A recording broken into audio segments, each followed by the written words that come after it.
On the vast, sun-scorched plains of Gaugamela, in October of 331 BC, history held its breath. Two worlds, two ideologies, were about to collide in a final, cataclysmic showdown. On one side stood King Darius III, the absolute ruler of the mighty Persian Empire, commanding a colossal army of over 200,000 men, a force so vast it seemed to stretch beyond the very horizon. On Pyotr Alexander of Macedon, young, audacious, and undefeated, yet outnumbered 5-1. This wasn't just another battle for territory. It was a battle for the soul of civilization, a struggle that would echo through millennia and decide the future of the world as they knew it.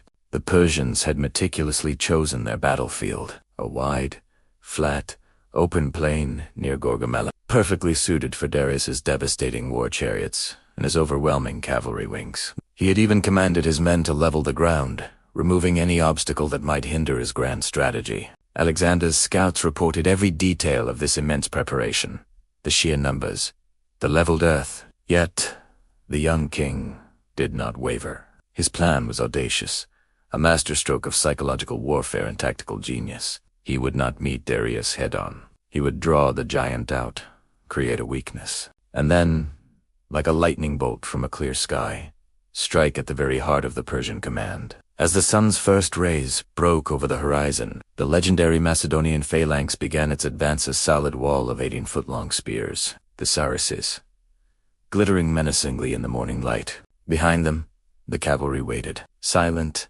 motionless, a coiled spring of immense power, ready to be unleashed. Darius, confident in his numbers and preparation, gave the signal. The ground thundered as his scythed chariots surged forward, wheels armed with terrifying blades designed to tear through flesh and bone, churning up a storm of dust and screams. But Alexander was ready. In a brilliant, pre-planned maneuver, his disciplined infantry simply opened their ranks, creating channels that allowed the deadly chariots to pass harmlessly through the gaps. The moment they were through, the trap snapped shut. The Macedonian cavalry, poised on the flanks, crashed into the now disorganized charioteers, surrounding and neutralizing the threat. Seeing his opening move fail, Darius hurled his main army forward, and the battlefield erupted into a maelstrom of bronze, iron, and blood. Amid the chaos, Alexander watched, his eyes scanning the Persian line for the slightest sign of weakness. And then,